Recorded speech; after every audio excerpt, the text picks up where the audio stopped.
Okay, thank you for the presentation. I cannot make it move. How comes?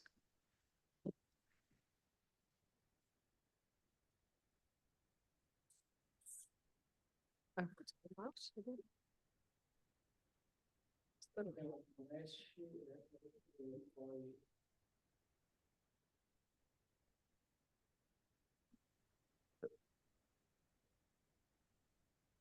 Ah, Ecco. con la rotellina del mouse. Okay, perfetto.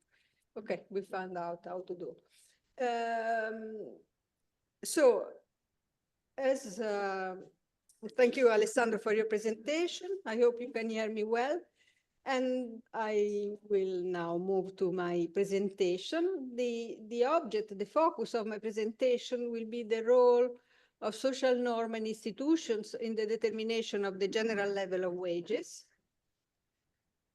So the first, the general level of wages as opposed to wage differentials. So what is meant by the general level of wages is the wage of common and skilled work, labor, supposed to be the largest part, the largest fraction of the workforce.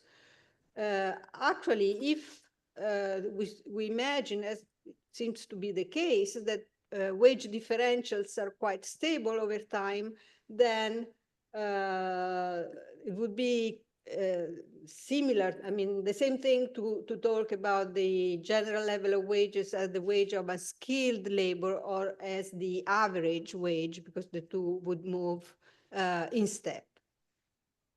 So my focus will be the general level of wages in different economic theories. I will just then make some, if I have time, some reference to wage differentials and their explanation at the very end of the presentation.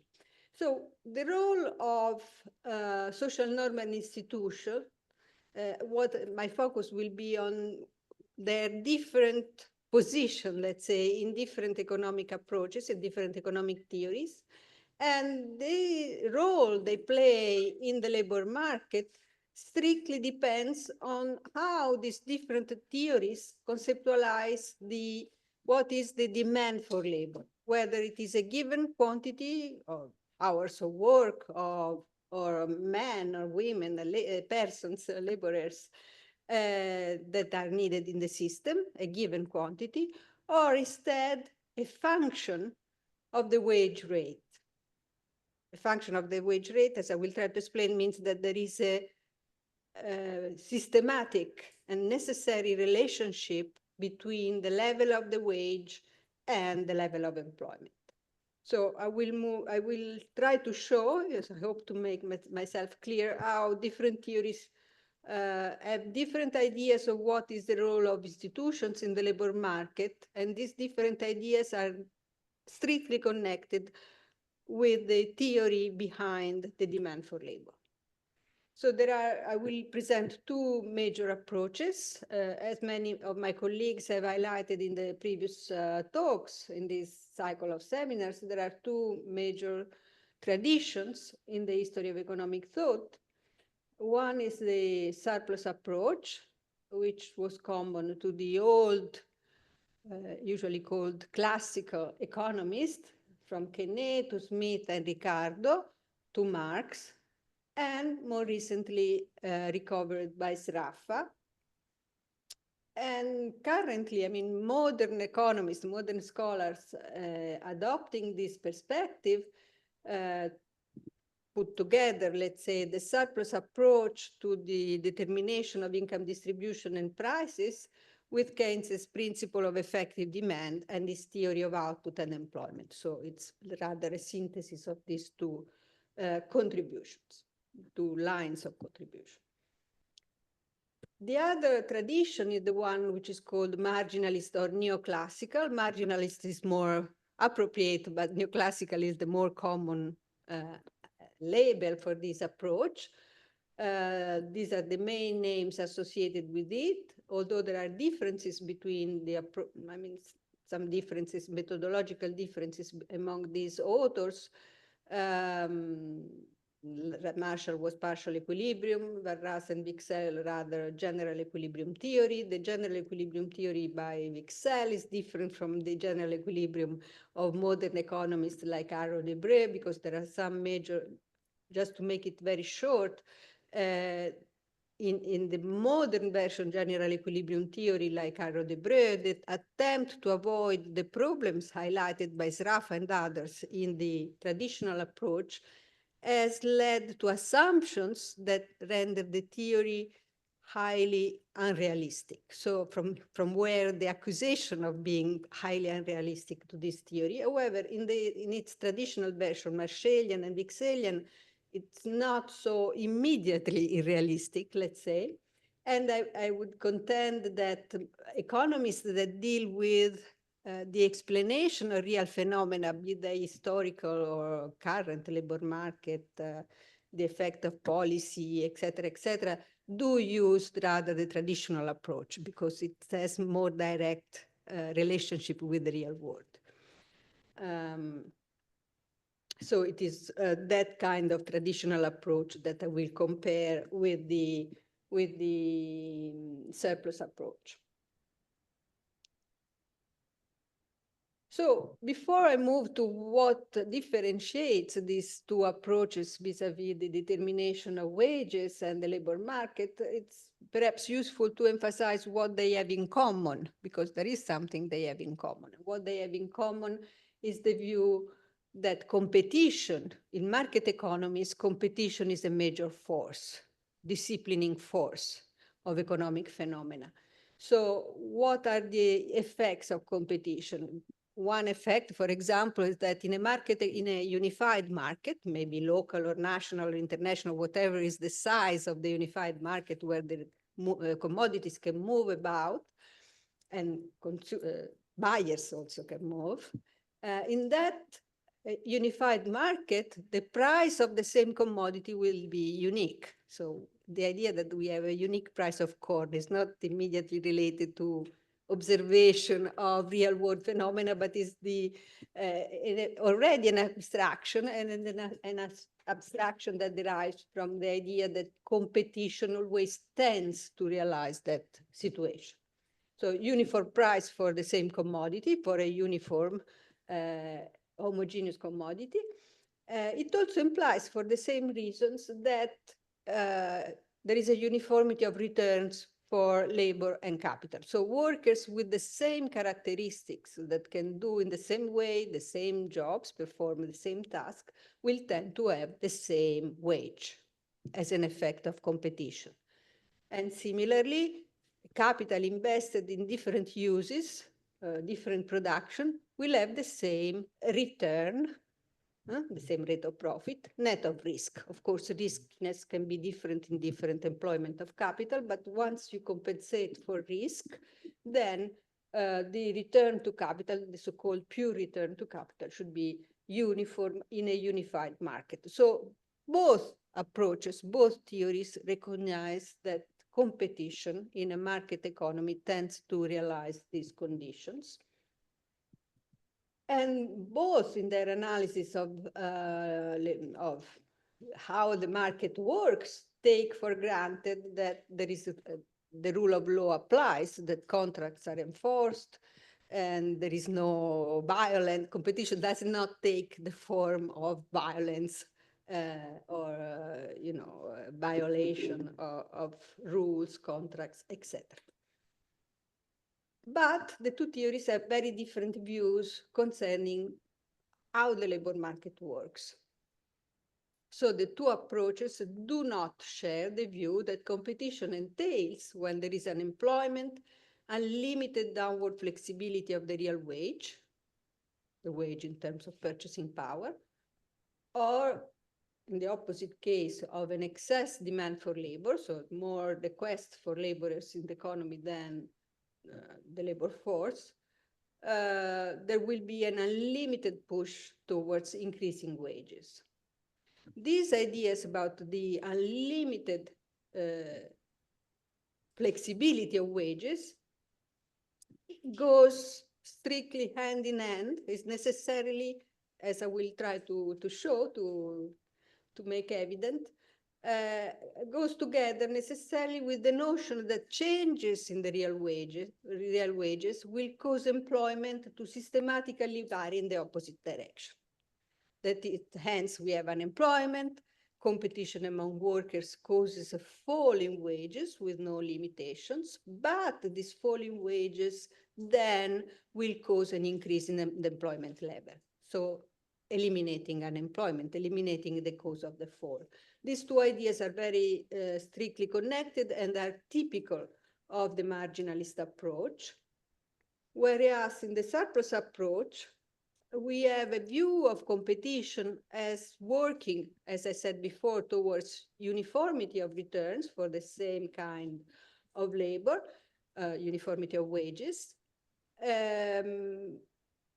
But also there is an idea that competition works within boundaries, and these boundaries are essentially determined by the customary living standards of the workers and the subsistent floor, as it was called by the old classicals, that is understood as a conventional, a social minimum, not a biological minimum, as we will see also with some quotations.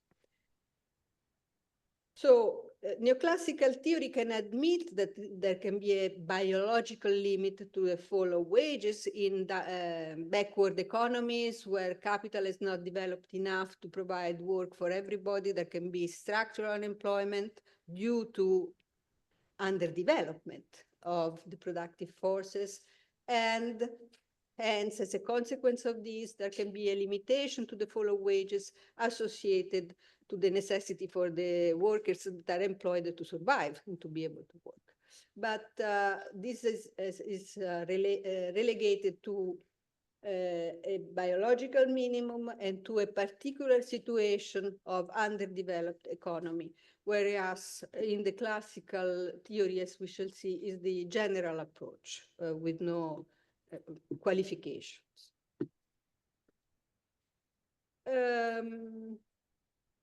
So the central feature, which is necessary for the whole edifice of the theory to work, to make sense in the neoclassical or marginalist theory, is that the demand for labor, where the demand for labor means employment, the demand on the part of the employers, is an inverse function as a well-determined, necessary, general, inverse relation with the level of the real wage. Labor supply, or the availability of the labor force, can be given or can be regarded as an increasing function of the real wage that doesn't change the picture that much. So for simplicity, I will take it as given. The labor force is given, depends on the size of the population. So in any homogeneous labor market, characterized by the fact that workers have the same characteristics and can move within this labor market between occupation, and employers can hire in the pool who they want in the pool of available labor force, then the labor market can be described in this graph, where we have the wage in terms of purchasing power on the vertical axis. Here we have the labor employed and the labor supplied. The vertical line is the labor force, is the available labor, which we take as given. And then we have this relationship between the wage in terms of goods that we can purchase and the employment level. Now, there are various things to explain concerning this graph. One is why there is this inverse relation between the wage rate and the employment level. What explains the position in the graph of the function, which also affects the equilibrium wage level. But for the moment, I will go to that in a minute. For the moment, let's take this as given. And given that particular relationship between the wage rate and the demand for labor, competition is what brings the economy to this equilibrium point, where demand employment is equal to the available labor force. So when we are above that intersection, that means that the labor force is higher than the employment level at that particular wage, and the competition among workers, unemployed workers, so unemployed workers will offer to work for less than the employed workers because they need a job, not because they want to change the general picture of the economy, but because individually they need a job and they're ready to perform it at a lower wage. But this, of course, sets in motion a process through which the general level of wages will fall, because all workers will then be ready to, according to the theory, be ready to accept a job at a lower wage. And this will continue, but as they accept lower wages, the employment level increases, and this process will continue until we reach the full employment equilibrium. And the opposite is true when we are below the intersection point. Employment is above labor force availability, and therefore employment or the request of workers on the part of employers. So they will compete to obtain the workers, to get the workers. They will offer higher wages, and the process will lead to a higher equilibrium wages and full employment. So the determination of wages, or the wage rate, and at the same time, the idea that the economy tends to full employment strictly depend on this decreasing slope of the demand for labor. If you look at this, if it was vertical or increasing, we wouldn't have anything like a tendency towards full employment. So why is it decreasing? The first point to note is that the decreasing shape is not based on observation of facts. This is the first thing that especially non-economists, but also many economists should dispel, because it's never true. I mean, there is a lot of, rightly so, empirical work in economics, but the theories, the general ideas about how economies work are based on theories, are deductive, are largely deductive. So this curve is not derived from observation. And by the way, empirical observation has never particularly confirmed such a relationship, neither then nor now, with different means, of course, and data. But it's a deductive construct. And what is the construct? There are two mechanisms behind the decreasing shape of the demand for labor. The first two mechanisms that can be alternative or complementary, normally regarded as complementary. One is the fact that in any period, there are supposed to exist different techniques, different methods for producing the same commodity. So for example, you can produce corn with spade and labor, or with spade and horses, or something like that, okay? They are both known, and employers will choose the technique on the basis of the real wage. In other words, if the real wage falls, it will be convenient to move among the known techniques towards techniques that use more labor per unit of output per unit of capital. So to move, in the example, from horses plus spade to labor plus spade in the production of corn, and the same thing in the production of all the commodities existing in the economy. So there is a change in technique determined by the change in wages that moves employment in the opposite direction. The other major mechanism conceived is that if there are different commodities, I suppose that corn is more labor intensive than textiles. If there is a fall in wages, the price of corn will fall relative to the price of textile, because its cost of production will fall because of the greater labor intensity. And this will lead consumers to consume a bit more corn, a bit less textiles, so that again, the composition of production will change, and will change in such a way as to require more labor at the end of the day, when all these processes are completed. And both processes, note, must be reversible in the sense that you must be able to move along the curve as there are changes in the wage. Let me just, I should have said that before, when we are talking about the wage levels in both theories, we are not talking of temporary fluctuations, not the kind of fluctuation that can be caused, for example, by a bad yield in agriculture or a transitory war or things like that. But we are talking about somehow the average, no, the sort of normal magnitude, which is regardless of temporary fluctuation or shocks, and also regardless of structural changes that take time, like major technical changes and process of accumulation, population growth, and so on. So this is the sense of the term normal, which is usually used for normal wages, normal prices, etc.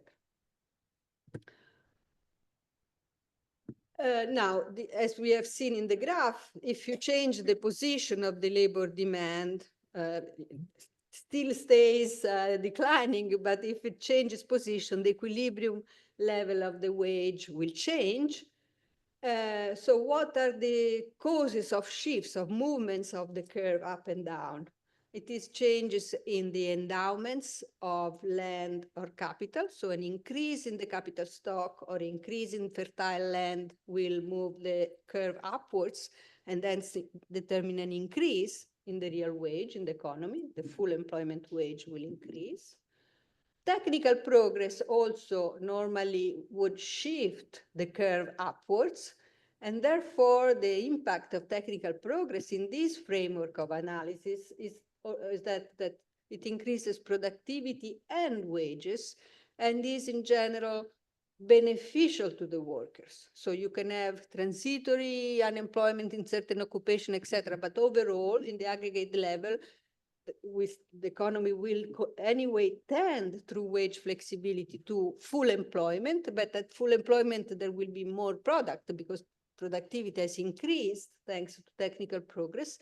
And so having more product, more per capita product will also will be beneficial for everyone and will also make it possible, or actually, since it shifts the curve, will also have as a consequence, as a normal consequence, an increase in wages. So productivity, technical change doesn't cause unemployment and increases wages in this framework.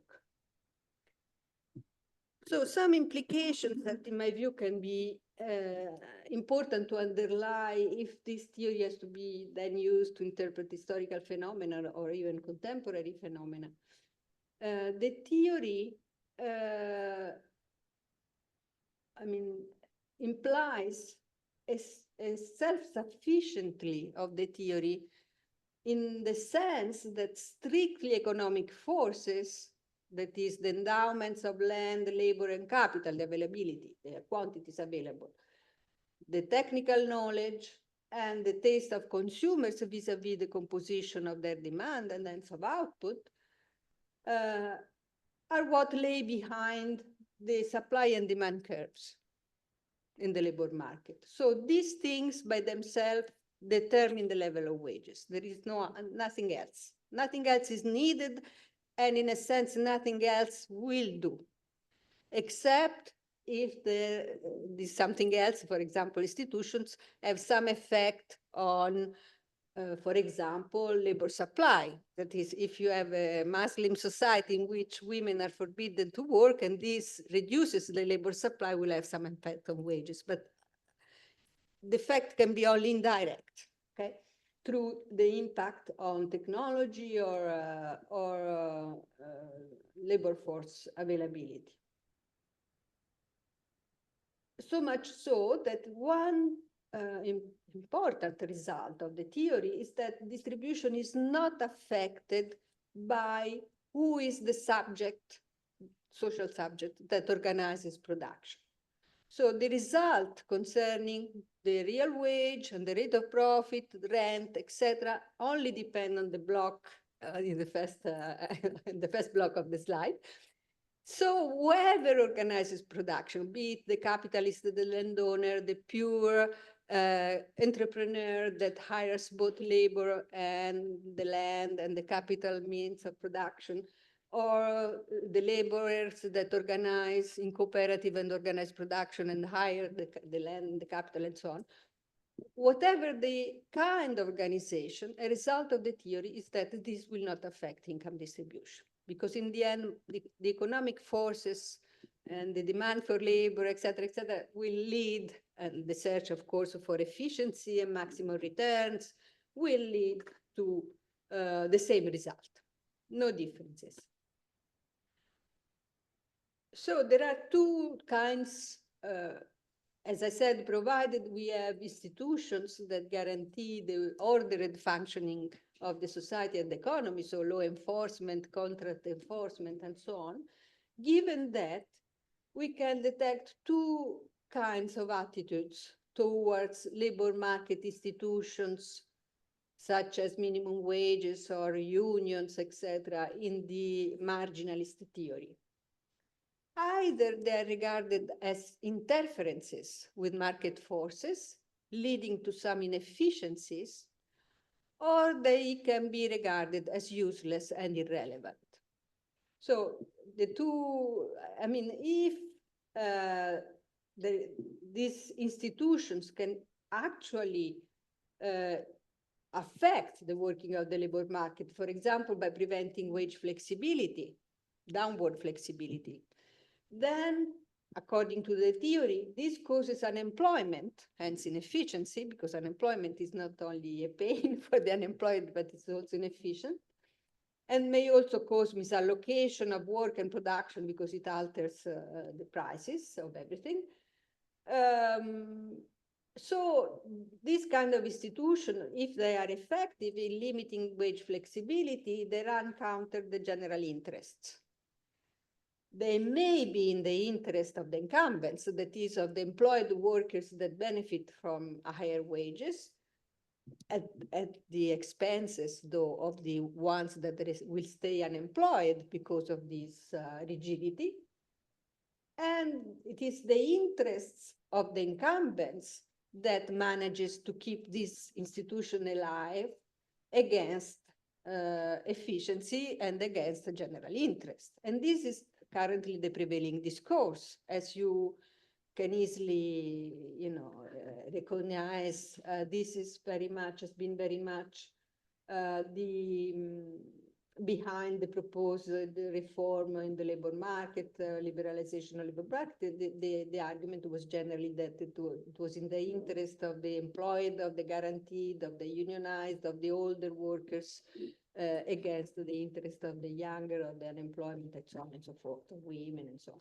So this is the currently prevailing discourse. It is one way in which the marginalist theory looks at labor market institutions. Another way, which was the one prevailing in the past, more traditional, is that in the long run, such institutions cannot really alter the working of the market. So the market forces are stronger.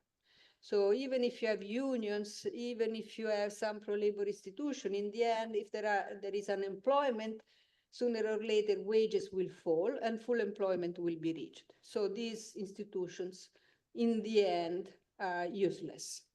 So one of the two, either negative or useless.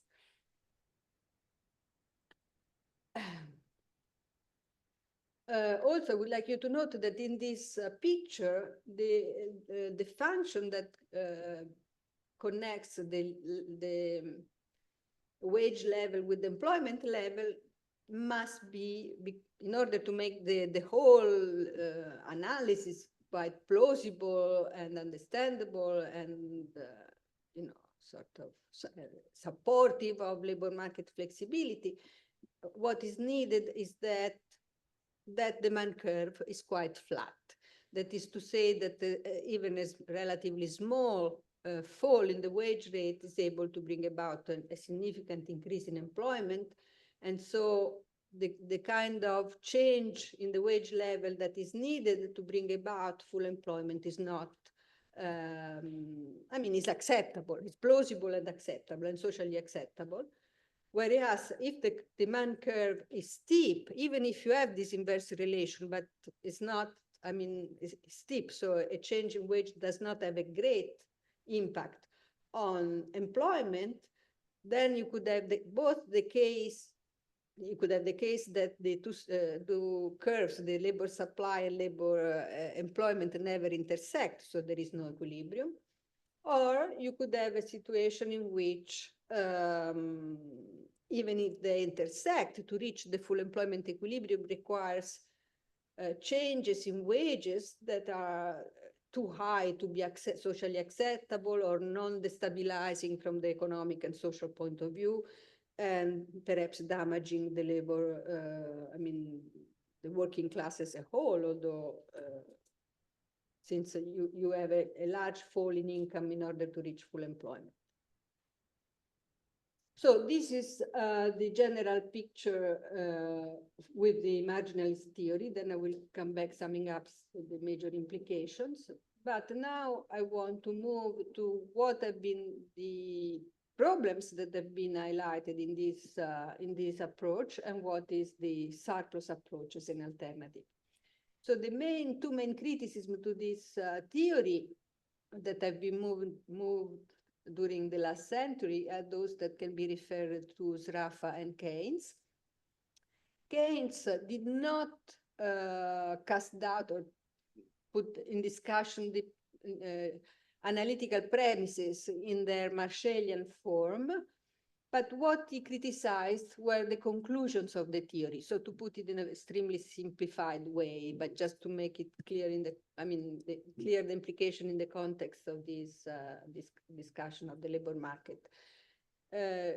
Keynes would accept that that there is a decreasing demand for labor, so if you have a change in the real wage, the economy would move towards full employment. But then his main argument is, okay, but suppose you have full employment production at the aggregate level, so aggregate output corresponding to full employment.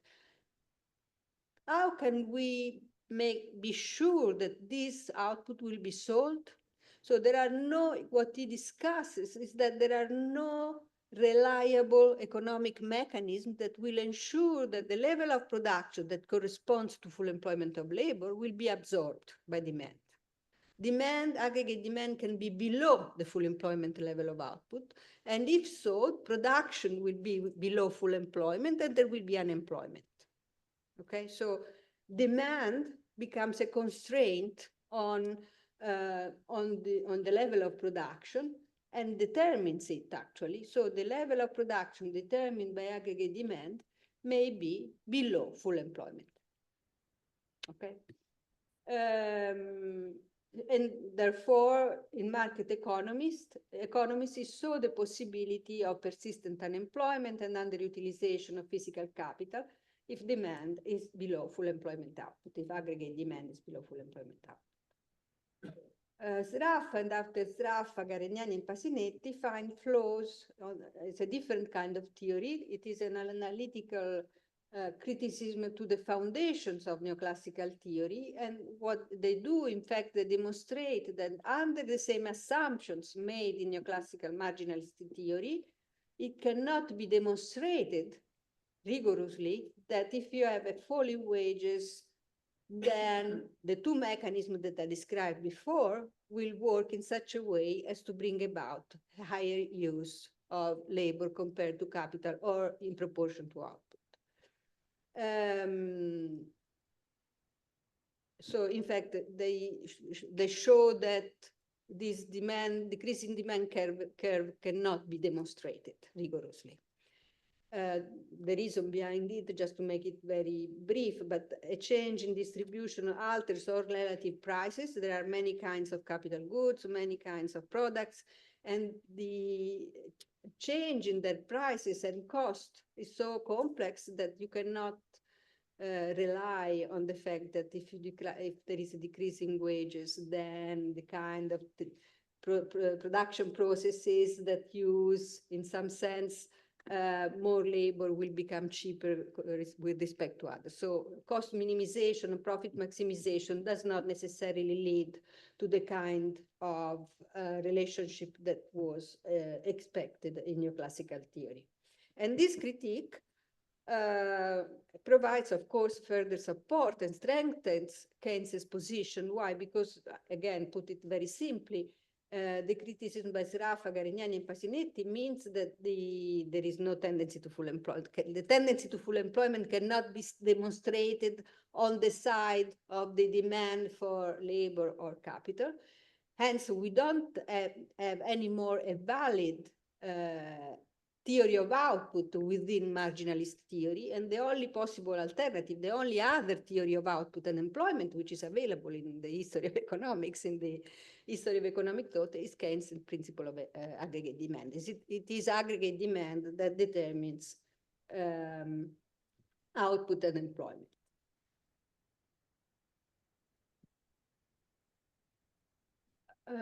So in the surplus approach, now to compare, so the critics of neoclassical or marginalist theory are proposing a different approach that puts together Keynes and the classics, that is the old classics, Smith, Ricardo, and Marx, and Sraffa.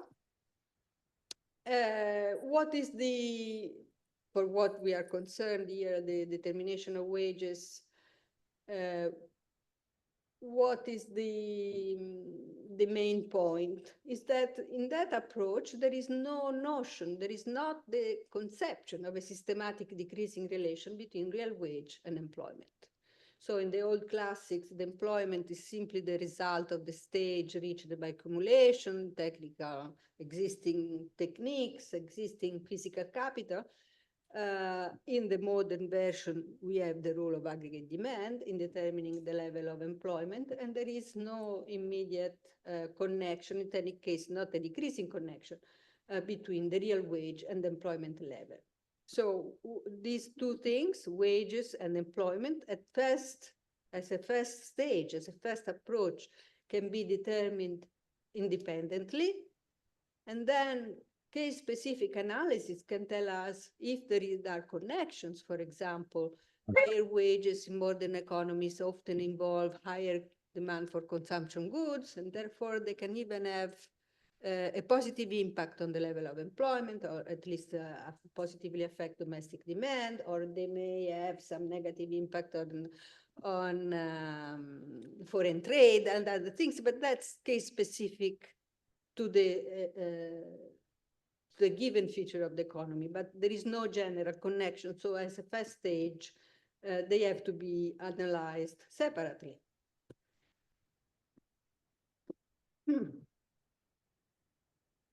So this fact that there is no decreasing relationship between the wage rate and employment, which may appear something perhaps technical or not so important, in fact, is extremely important in determining the general vision of the working of the labor market. Because unemployment was already regarded by the old classical economists as a normal feature of the economy, because the stage reached by accumulation was not necessarily such as to employ all the workers available. This is already very clear in Adam Smith and others in the period.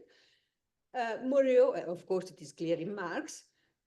Now we also have a theory of output which was not there in the old classical economists, which is the Keynesian principle of effective demand, that even more emphasizes the possibility of underutilization of labor and also of physical capital.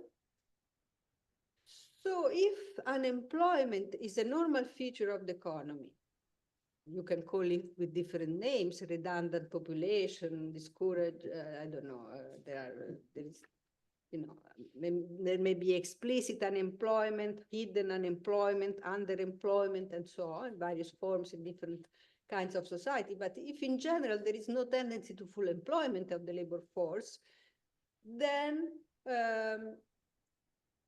you must in the real world, as well as in the theory that analyzes the real world, some limiting factor to competition, because if you have unemployment and unlimited competition over wages and unlimited downward flexibility of wages, then what you would observe, or you would have as a logical consequence, is that wages keep falling because unemployed workers keep competing with one another for a job, while unemployment stays there unaffected by this fall of wages, or perhaps even increased by this fall of wages.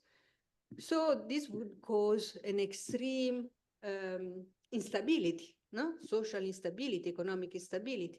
So there must be some limits that are limits to the flexibility of wages, which, according to the classical economists, can be the source of these limits can be seen both in private and public norms, let's say, or institutions. So there are social norms which derive from the, I would say, habit of consumption, usual living standard of the workers that define a minimum and a benchmark for the determination of the wages. And also there are in many societies various forms of institutional limitations to wage flexibility, both in modern society, but also in the past. And these social norms or institutions limiting wage flexibility, establishing a benchmark and establishing a floor are not superimposed. They are just the normal way of functioning of the market. Without these, the market could not function properly. Okay, so they are a necessary normal part of the labor market.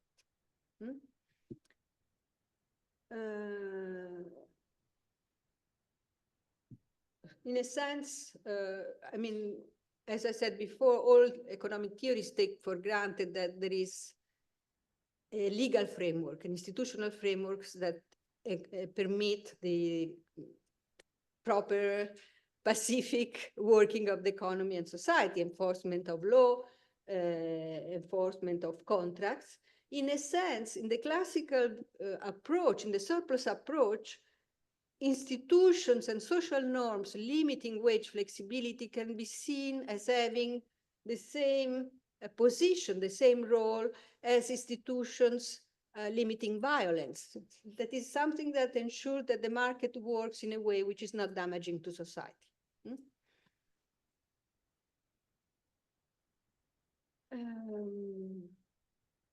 The other aspect of the other consequence of this approach is that the level of employment compared with the labor force, so demand or employment and labor force, the relative size of these two, of course, may have an influence on the wage bargaining and on the wage level, but they have an influence. They don't determine it. So while we have complete self-sufficiency in neoclassical theory of supply and demand, with demand conceived as a function, here we have that supply and demand, understood as the general condition of the labor market, the size of unemployment, or what Marx would call the reserve army of labor, etc., have an impact on wages, but within boundaries which depend on the social norm and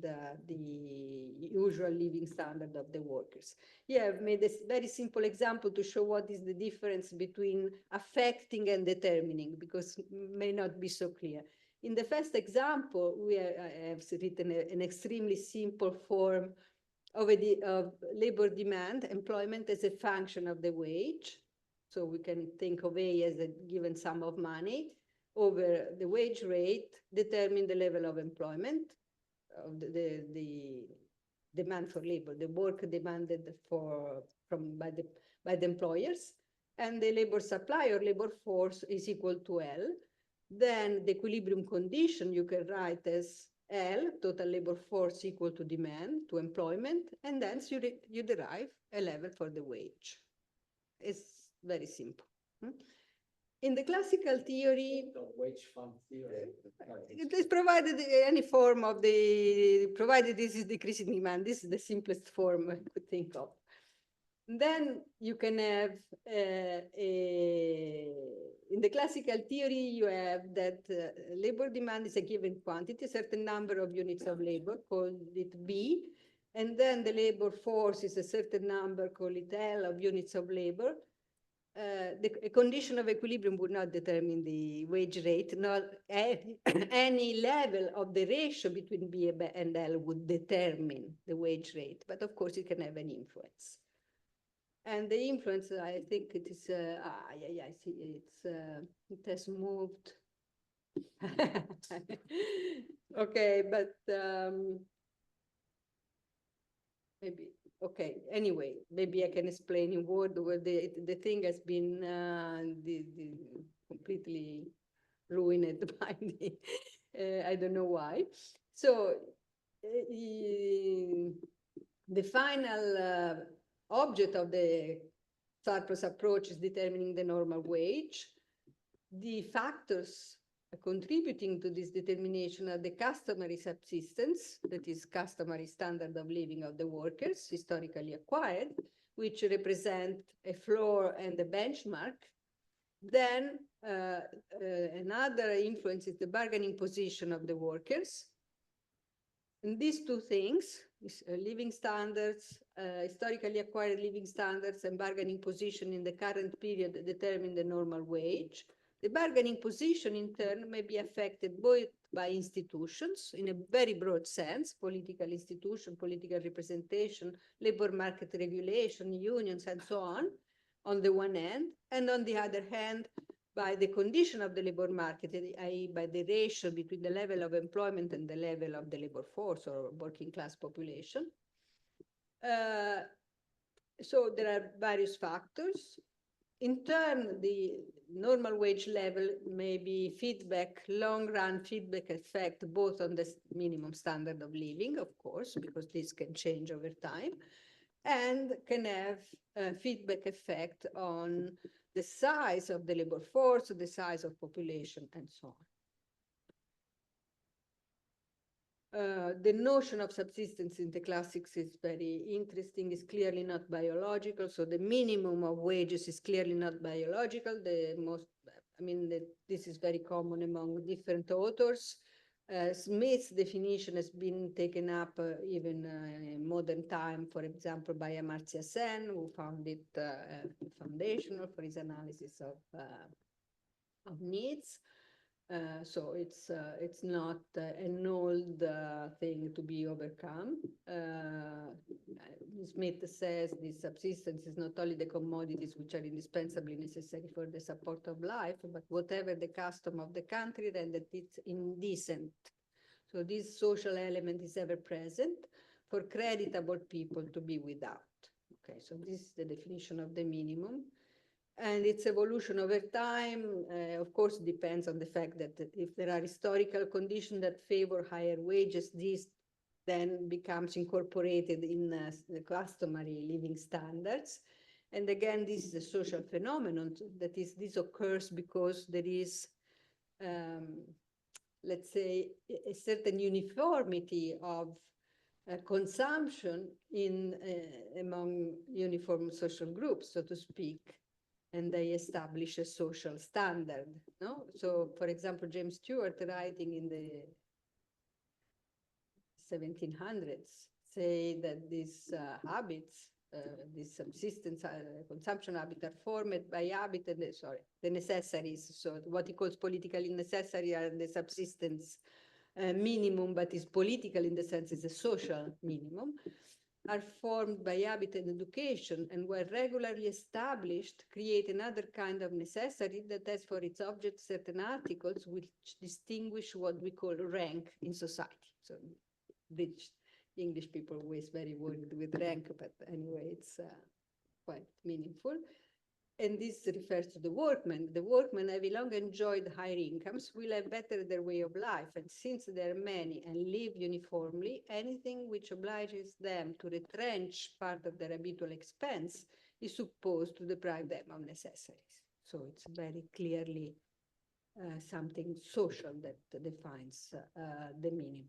So to summarize on the causes of changes of wages over time, in the surplus approach, we have fast employment growth, high employment rate, the existence of alternatives to wage work. For example, the high wages, higher than Europe, wages in America were explained by the availability of free land, so people could become self-employed farmers.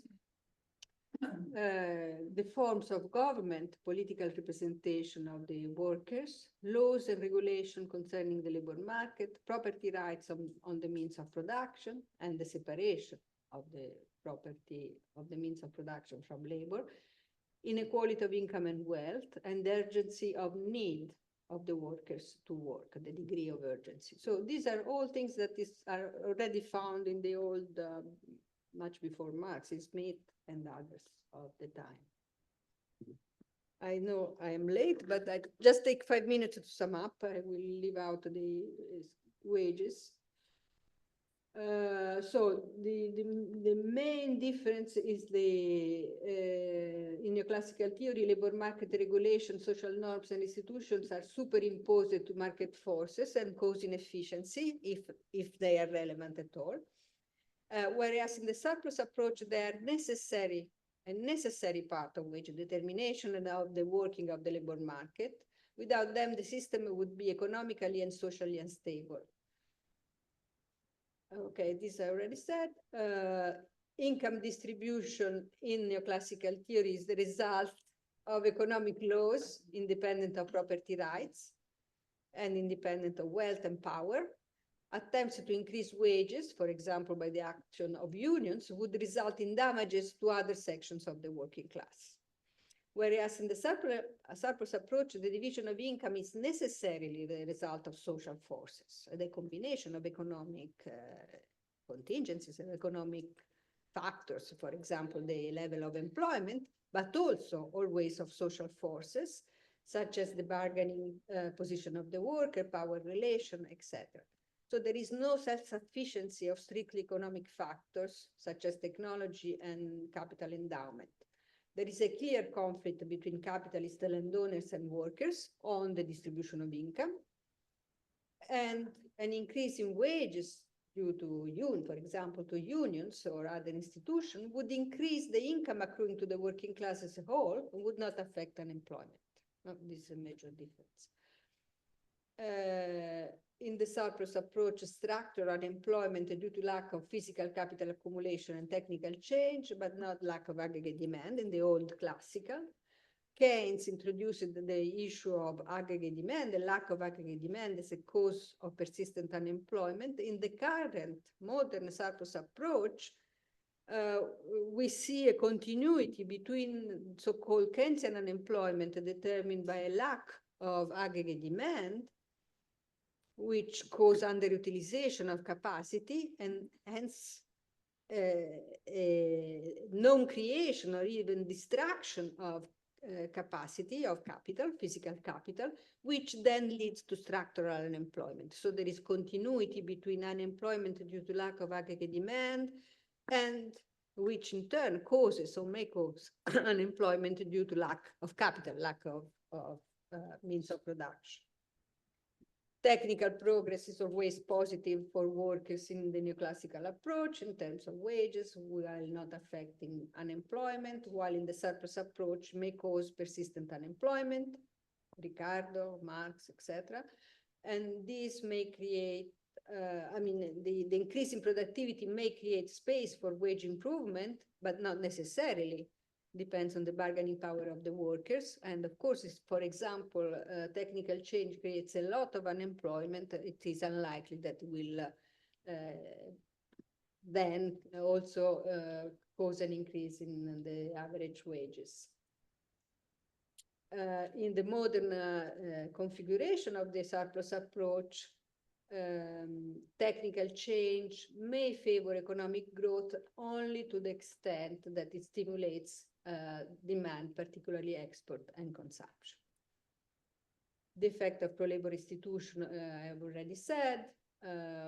In the modern surplus approach, the improvement of wages may increase domestic consumption, and so may increase employment. Of course, it depends on the structure of the economy, et cetera, whereas in neoclassical theory, it is always leading to unemployment, misallocation, and inefficiencies. And so all these differences are related to the different conception of what is the relation. I mean, the role of supply demand, or more precisely, what is exactly meant by demand for labor, whether a given quantity or a function of the real wage. Okay, so I will not go, there is no time.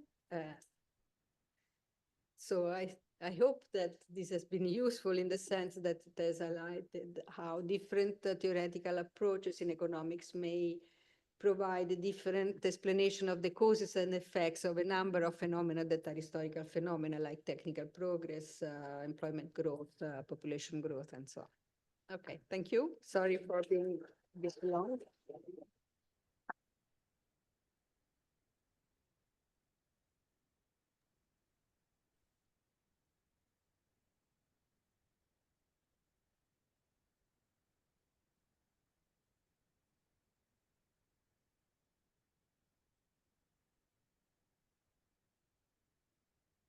So thank you very much,